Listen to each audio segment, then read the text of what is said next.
नमस्कार जी, उत्तर प्रदेश उत्तराखंड देख रहे हैं आप। मैं हूं कुंदन जम्यार। संभल हिंसा जुड़ी हुई बड़ी खबर है। संभल मामले की पूरी रिपोर्ट अब सामने आ चुकी है। संभल हिंसा में पूर्व नियोजित साजिश थी, ये फिलहाल जानकारी मिल रही है। न्यायिक आयोग की रिपोर्ट में यह खुलासा किया गया है। जियाउर रहमान बर्क की भूमिका का भी इस रिपोर्ट में जिक्र है। विधायक इकबाल महमूद के बेटे की भूमिका का भी इसमें जिक्र किया गया है। सुहेल इकबाल समेत कई लोगों की भूमिका का जिक्र है।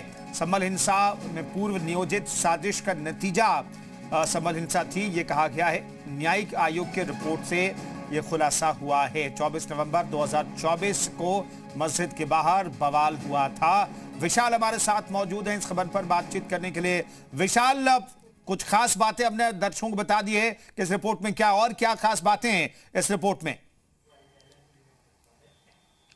देखिए, 24 नवंबर 2024 को ये पूरी घटना हुई थी और उस घटना के बाद इस पूरे मामले को लेकर एसआईटी का गठन किया गया था। एसआईटी ने इस पूरे मामले को लेकर अपनी जांच रिपोर्ट तैयार की थी। हालांकि पहले ही जांच रिपोर्ट में जो है कुछ सूत्रों के अनुसार जानकारियां जो सामने आई थी, उसी जानकारी को अब जो है फिलहाल बल मिल गया है, क्योंकि ये रिपोर्ट अब सार्वजनिक हो चुकी है। विधानसभा के पटल पर आज ये रिपोर्ट रखी गई है और संभल हिंसा मामले को लेकर इस रिपोर्ट में कई चीज़ों का जिक्र किया गया है, जिसमें आपको बताते हैं कि फिलहाल जो है उसमें ये लिखा गया है कि जो समुदाय था उसने गलत तरीके से जानकारी फैलाई। इसके बाद वहाँ पर भीड़ इकट्ठा होने लगी, हिंसा भड़क गई। इसके साथ साथ पथराव, गोलाबारी और आगजनी की घटना को अंजाम दिया गया।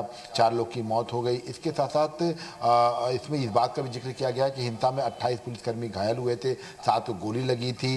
उपद्रवियों ने हथियार पुलिस के लूटने की कोशिश की थी, सामान लूटे गए थे। और जो सबसे महत्वपूर्ण है उसमें यह कहा गया है कि आयोग ने जियाउर रहमान बर्क, विधायक इकबाल महमूद और उनके बेटे सुहेल इकबाल समेत कई लोगों की भूमिकाओं का जिक्र किया है। उसमें आपको बता दें कि बाकायदा जो 112 नंबर पन्ना है उसमें इस बात का जिक्र किया गया है। जो रिपोर्ट है उसमें इस बात का जिक्र किया गया है। इसके साथ साथ मस्जिद के बाहर किस तरह से जो है भड़काऊ जो है नारे लगाए गए, इसका भी जिक्र किया गया है। उसके बाद आपको बता दें कि 120 नंबर जो 121 नंबर जो पेज है उस पे इस बात का जिक्र किया गया है कि जो मस्जिद के बाहर के सर्वे का विरोध करने के लिए जो वहां पे साजिश रची गई थी, उसमें मुस्लिम समुदाय को मस्जिद पर इकट्ठा होने और सर्वे का हर तरह से विरोध करने के लिए बुलाया गया था। ये जिक्र जो है 121वें पन्ने पर किया गया है। इसके साथ साथ इसमें ओवरऑल देखिए तो किसने बुलाया था और सांसद जियाउर रहमान बर्क का क्या की भूमिका रही है, विधायक इकबाल महमूद के बेटे सुहेल इकबाल की क्या भूमिका रही है, इसके बारे में स्पेसिफिक को कुछ बताया गया है?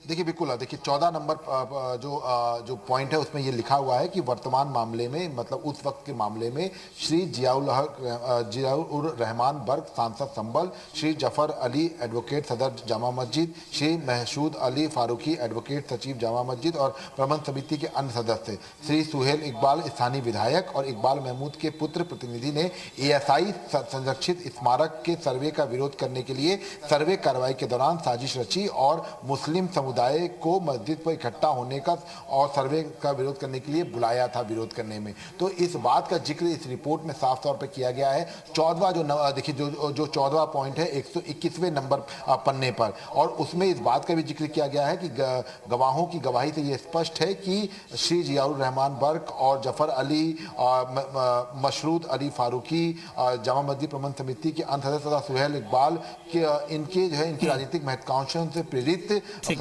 मतलब वहां पर राजनीतिक महत्वाकांक्षाओं के चलते इस तरह की चीजें जो है वो देखने को मिली हैं। तो ये आपको बता दें कि जो 121वां नंबर पन्ना है। कुल मिलाकर विशाल, इस रिपोर्ट में, एसआईटी की रिपोर्ट में हर एक बिंदु के बारे में विस्तार से जानकारी दी गई। शुक्रिया इस खास खबर पर बातचीत करने के लिए।